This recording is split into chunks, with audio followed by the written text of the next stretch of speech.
तो ये क्वेश्चन आपका क्या है, तीसरा है। ABCD एक आयत है जिसमें P, Q, R और S क्रमशः भुजाओं AB, BC, CD और DA के मध्य बिंदु है। दर्शाइए कि चतुर्भुज PQRS एक समचतुर्भुज है। ये आपको सिद्ध करने के लिए दिया हुआ है। तो सबसे पहले क्या करेंगे, इस पर एक आकृति बनाएंगे। ये आपका आकृति कैसी होनी चाहिए, आयताकार, क्योंकि आयत दिया हुआ है। देखो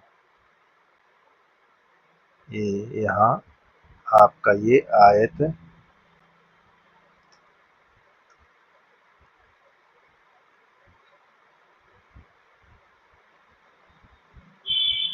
देखिए, ये A है आपका, ये B है, ये C, ये D। ठीक, और इसके जो AB भुजा है, देखो AB जो है वो P है, इसका मध्य बिंदु। जो Q है वो CD है, भुजा का मध्य बिंदु। जो यहाँ पास CD दिया हुआ है R है, और DA का मध्य बिंदु S। तो यहाँ पास रख दीजिए, ये P रख दें मध्य बिंदु इसका, यहाँ Q और यहाँ R और इसका S। इसको मिला दीजिए।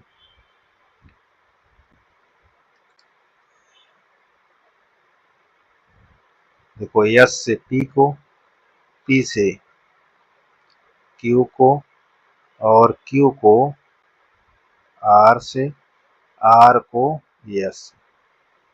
ऐसे हमने इसको मिला दिया। ठीक, अब इस पर एक विकर्ण भी खींच दें ऐसे। विकर्ण को क्या करेंगे, रचना में, रचना से कर देंगे। ठीक है ना, विकर्ण को हम रचना में लिख देंगे अभी, ये ऐसे। तो हम यहाँ, ये हमारी आकृति है। ये अभी हमको नहीं दिया था AC मिलाने के लिए, हमको इतना दिया था। ठीक है ना, हमने इसको अभी इष्टतम मिला दिया है, अभी लिख देते हैं। ठीक है ना, देखो दिया क्या है, दिया में आप लिखे आए, दिया है ABCD एक आयत। क्या है, आयत है। ठीक, बिंदु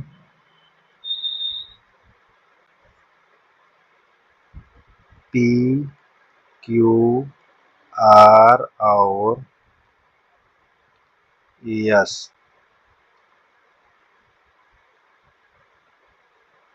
भुजाओं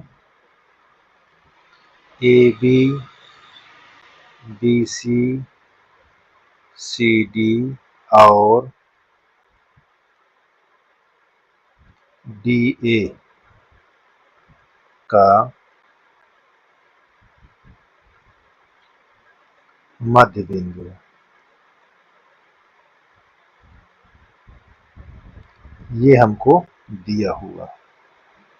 ठीक है, और जो सिद्ध करना है वो क्या चीज दिया हुआ है, उसको भी आपको बताना है। देखिए यहाँ सिद्ध करना, सिद्ध करने में लिखा हुआ है कि PQRS एक समचतुर्भुज। क्या है, समचतुर्भुज। समचतुर्भुज, ये आपको सिद्ध करना है। ठीक, और इसी में हमने अभी रचना में लिख देते हैं, क्योंकि A को C से मिलाया, मिलाने पे ये क्या बन गया हमारा, विकर्ण। क्या हो गया, विकर्ण। ठीक, इतना हो गया। अब हम इसको हल करेंगे। देखिए हल कैसे करते हैं। अब इसको जब हल करेंगे तो यहाँ पास उत्पत्ति या प्रमाण, यहाँ उत्पत्ति या प्रमाण ऐसे। अब यहाँ ध्यान से देखिए, दो त्रिभुज हमारे पर विकर्ण डालने पर एक त्रिभुज ये हो गया, एक ये। तो हम इस त्रिभुज को थोड़ा से कलर कर देते हैं ये, तो हमको दो त्रिभुज दिखाई देना स्टार्ट हो जाएगा। ठीक, इस प्रकार। तो नंबर 1 में देखिए, नंबर 1 में क्या है, ए बी सी में। ठीक, ए बी सी में। तो ए बी सी में हमारा क्या है, देखिए त्रिभुज ए बी सी में दो भुजाओं का मध्य बिंदु, यानी ए बी और बी सी का मध्य बिंदु को मिलाने वाली रेखा तीसरी भुजा के समांतर और आधा होती है। ये प्रमेय क्या कौन कह रहा है, 8 प्रमेय 8 के अनुसार। ठीक, प्रमेय 8 के अनुसार क्या कहता है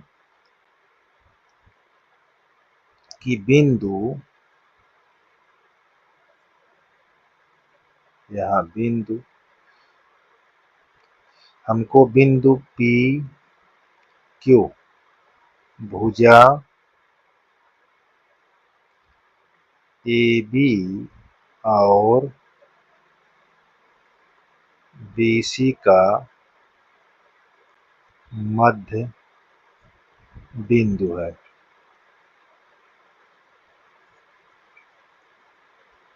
क्या है, ए बी और बी सी का मध्य बिंदु है। ये हमारा कौन कह रहा है, प्रमेय 8 के अनुसार अगर दो भुजाओं का मध्य बिंदु और इसको मध्य बिंदु को मिला दें तो तीसरी भुजा यानी ये ए सी और पी क्यू का क्या होगा, समांतर।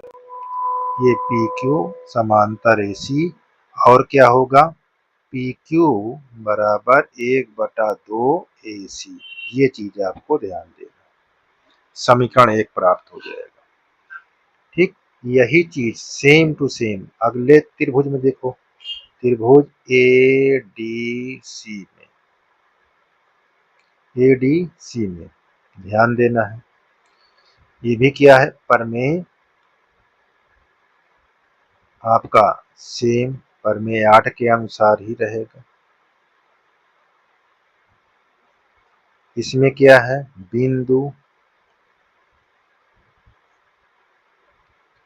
देखिए ए डी सी, तो ए डी का मध्य बिंदु एस और सी डी का आर, तो यहाँ पास एस आर भुजा ए डी और सी डी का मध्य बिंदु।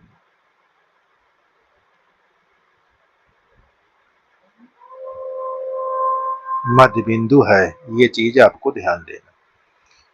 अगर देखिए ए डी और सी डी के भुजा मध्य बिंदु को मिलाने पर, ये वाली भुजा को मिलाने पर तीसरी भुजा के समांतर और आधे के बराबर होती है, तो यहाँ पास क्या लिखोगे, एस आर समांतर ए सी और एस आर बराबर 1/2 ए सी। इस समीकरण हमको 2 प्राप्त हो जाए। इतना आपको क्लियर हो जाना चाहिए। अब हम समीकरण 1 और 2 को हल करेंगे। तो यहाँ पास लिखेंगे समीकरण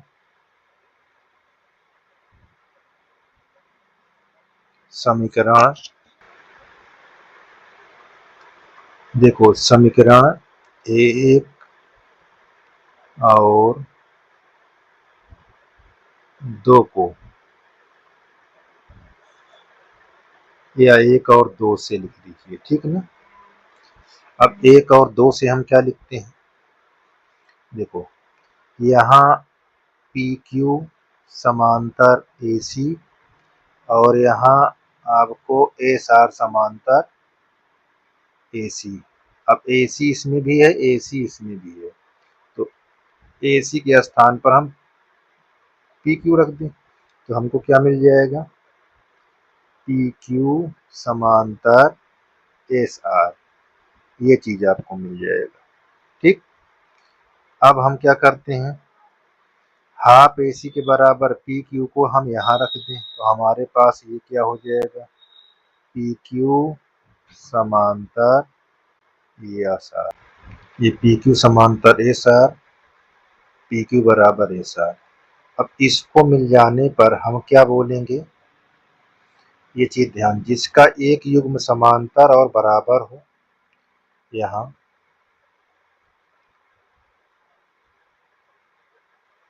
किसी चतुर्भुज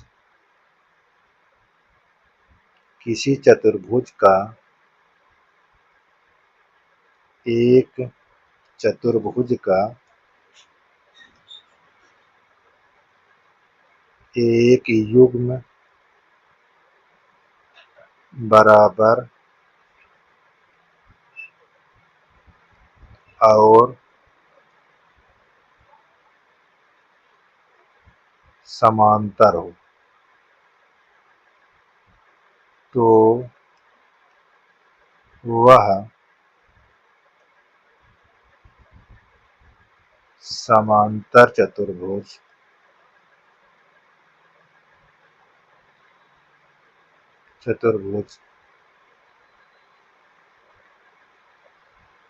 कहलाता है। ये चीज ध्यान देना, देखो एक युग्म बराबर और समांतर या समांतर या बराबर हो तो वो क्या कहलाता है, समांतर चतुर्भुज। जैसा यहाँ पर, जैसा कि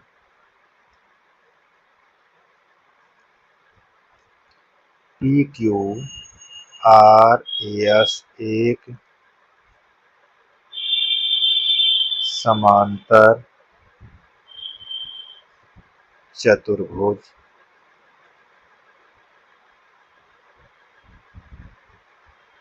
है, जैसा कि PQR समांतर चतुर्भुज है। इतना हमको यहाँ पास ये प्राप्त हो गया, ये हमारा PQRS समांतर चतुर्भुज हो गया। अब हम क्या करेंगे, यहाँ आगे देखिए, अब इतना करने के बाद हम क्या करते हैं, इस आकृति को पुनः बनाते हैं। ठीक, यहाँ देखिए, अब पुनः क्यों बना रहे हैं, देखिए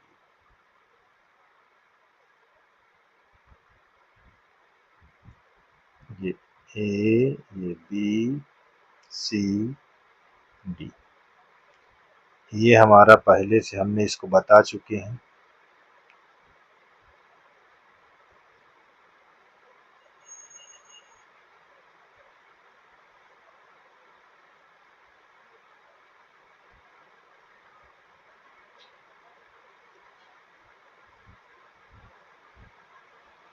देखो हमारे पास PQRS क्या हमको निकल आया, एक समांतर चतुर्भुज।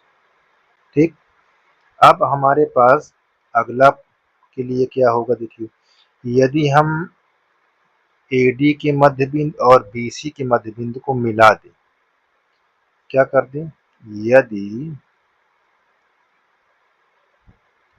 AD और BC के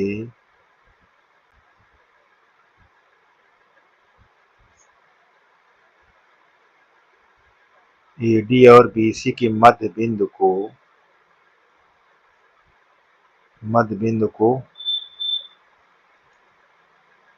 मिला दें। देखो हमने क्या किया, अब इसको हमने यहां से मिला देते, मिला दिए। मिलाने पर देखो क्या होता है कि जो ABCD हमको दिया था, ABCD क्या है, एक आयत, ये हमको पहले आयत है, ये हमको एक आयत है, ये पहले मालूम था। और AB समांतर CD, ये भी ध्यान देना है। AB के बराबर CD होगा, ये भी आपको आयत के अंदर पा जाएंगे। अब देखिए, अब इसके मध्य बिंदु को मिला दें तब क्या होता है, इस पर नोट पॉइंट लिख देते हैं। देखिए नोट पॉइंट, नोट बिंदु में ध्यान से देखना है आपको, बहुत ही यहाँ, क्योंकि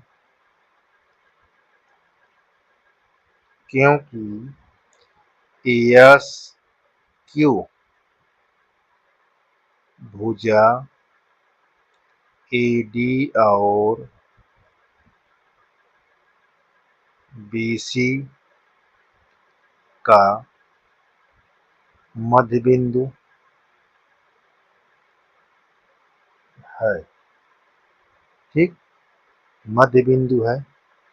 तो AB समांतर क्या होगा, ASQ, तो ये भी बराबर होगा किसके, AB के बराबर SQ होगा।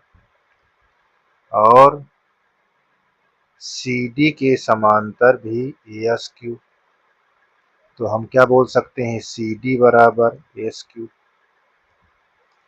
ये बात को ध्यान देना है, ये चीज को बहुत ही ध्यान देना है, इतनी बात क्लियर होनी चाहिए, ठीक। अच्छा, इतनी बात क्लियर हो गई, ठीक है। अब हम यदि देखो, हमने इसको क्या किया, यहाँ मध्य बिंदु है, इसलिए इसको ये भी कर होगा, तो इतनी बात आपको क्लियर होनी चाहिए, ठीक। अब हमारे पास पुनः देखिए, पुनः क्या कर दें, यहाँ P से R को मिला दें तो क्या करेगा, यहाँ प्रतिच्छेद करेगा। तो यहाँ फिर हम क्या लिखेंगे, यही चीज बिल्कुल इसी तरह AD और BC के मध्य को मिला दें। अब यहाँ पास क्या करेंगे, हम यहाँ क्या लिखेंगे, यदि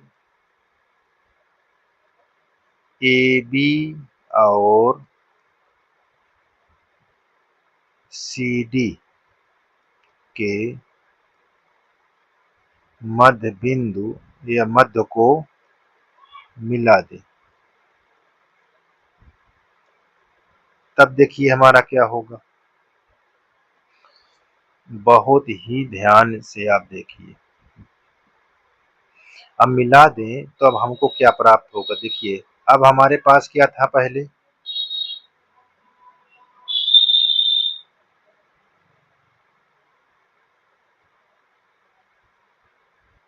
इसको ध्यान से देख लीजिए, ठीक है ना। अब हम इसको जब मिलाएंगे तो AD समांतर BC, क्यों, क्योंकि आयत है और ये बराबर भी होगी सम्मुख भुजा, AD बराबर BC, ठीक। अब हम क्या लिख सकते हैं, मध्य बिंदु मिला दिए, यहाँ पास नोट पॉइंट लिख देते हैं, नोट लिख दीजिए कि क्योंकि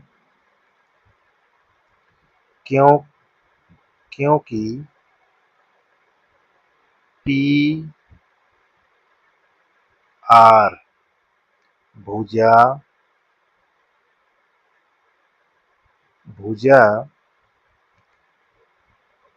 AB और CD का मध्य बिंदु है, ये चीज को ध्यान देना है, मध्य बिंदु है, यहाँ मध्य बिंदु है इतना। तब हम क्या करेंगे यहाँ, तो यहाँ हम ये बोल सकते हैं कि AD समांतर PR, तो हमारे पास AD बराबर PR भी होगा, यस, AD बराबर PR, क्लियर है।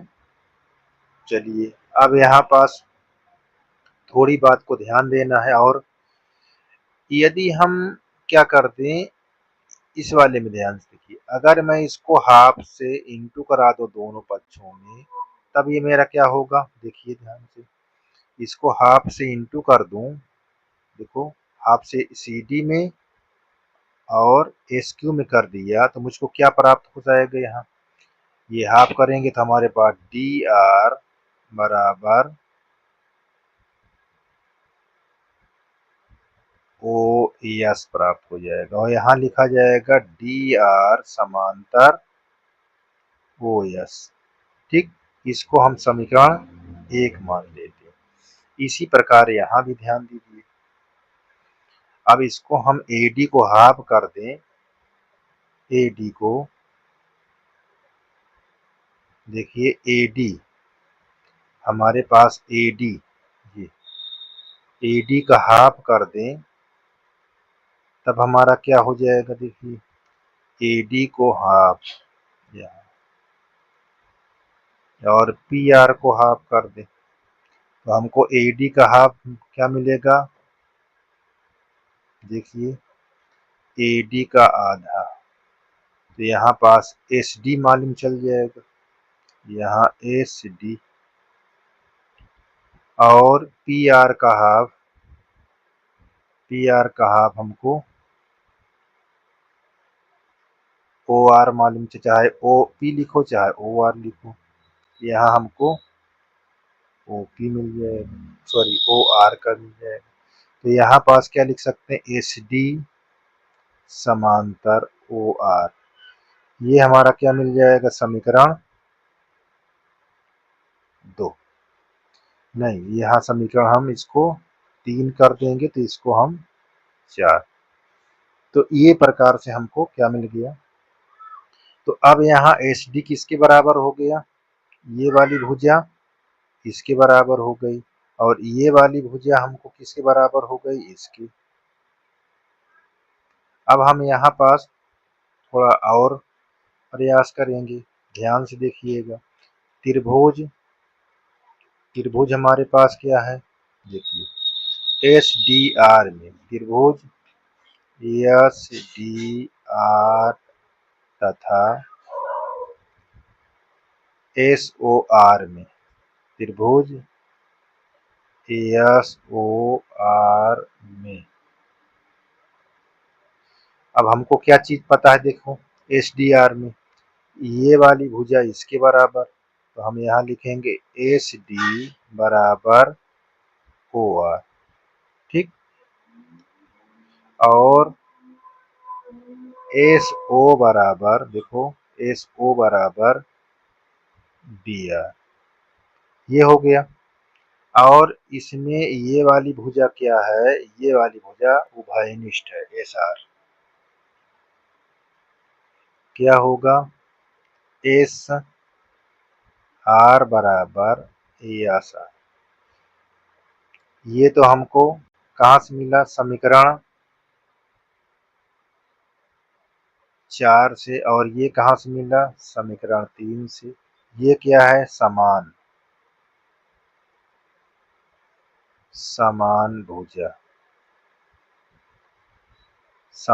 भुजा।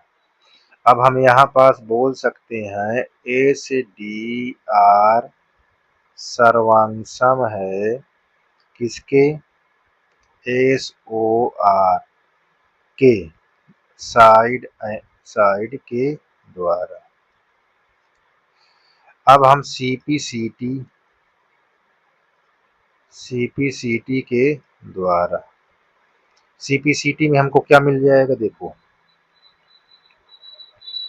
ये वाला कोण किसके बराबर, इसके बराबर। यहाँ हम लिखेंगे कोण SDR बराबर कोण SOR, ठीक। अब हमको कहा गया है कि ABCD एक आयत, क्या है, आयत, और आयत का प्रत्येक कोण क्या होता है, बराबर। तो हमारे पास ए से डी आर कितने डिग्री का है? 90। देखो ध्यान से, ये क्या है? डी कोण कितने का? 90 का तो है, ठीक है ना। जब 90 होगा तो हमको यहाँ पास ये 90 है, तो हमारे पास एस ओ आर ये भी 90 होगा, यानी एस ओ आर 90 होगा। बात को ध्यान दीजिएगा। अब यहाँ देखिए, ये हमारा 90 है, इसके सम्मुख कोण 90 होगा, है ना। क्यों? क्योंकि यहाँ पास बराबर है सीपी/सीटी में। अब ये 90 है, तो आपको बताना है, देखिए इसका शीर्ष ये भी 90 होगा और एक रैखिक युग्म से ये भी 90 होगा, तो इसका प्रत्येक कोण क्या होगा? 90 अंश। तो यहाँ पास ये अब लिखना है आपको, क्या लिखना है? देखिए बहुत आसान हो चुका है। अब यहाँ पास हम एस ओ आर डी क्या होगा? एक, देखो ध्यान से एक बार फिर बता देता हूँ। देखो इसका सम्मुख कोण जब बराबर होता तो किस प्रकार की आकृति बनती? एस ओ आर डी किस प्रकार का होगा? सम्मुख कोण बराबर होंगे तो समांतर चतुर्भुज होगा, ठीक है ना। इसलिए हम यहाँ ये लिख देते हैं, एस ओ आर डी एक समांतर चतुर्भुज, क्या है? समांतर चतुर्भुज होगा, ठीक। जब समांतर होगा, समांतर चतुर्भुज होगा तो सम्मुख कोण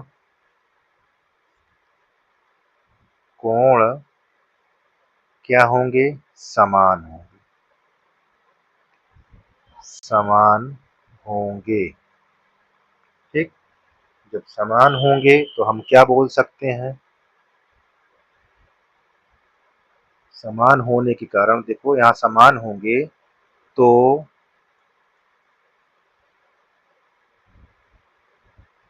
यहाँ समान होंगे, यहाँ समान होंगे जिस चतुर्भुज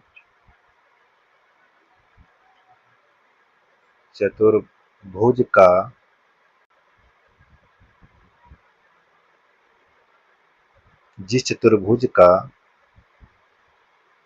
विकर्ण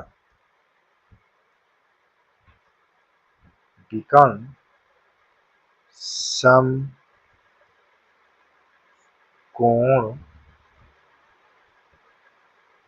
पर प्रतिच्छेदित करता है, क्या करता है या करता हो, ठीक है, करता है या करता हो, तो वह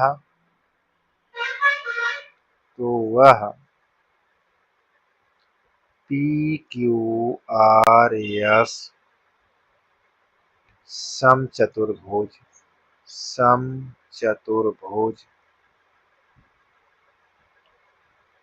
होगा, ये ठीक है। इस प्रकार आपको ध्यान देना है। अब आपको ये क्वेश्चन बहुत लंबा हो गया है, लेकिन अब क्या करें, इसको बताना भी बहुत जरूरी है, ठीक है ना। ये इस प्रकार आपको क्लियर हो चुका है।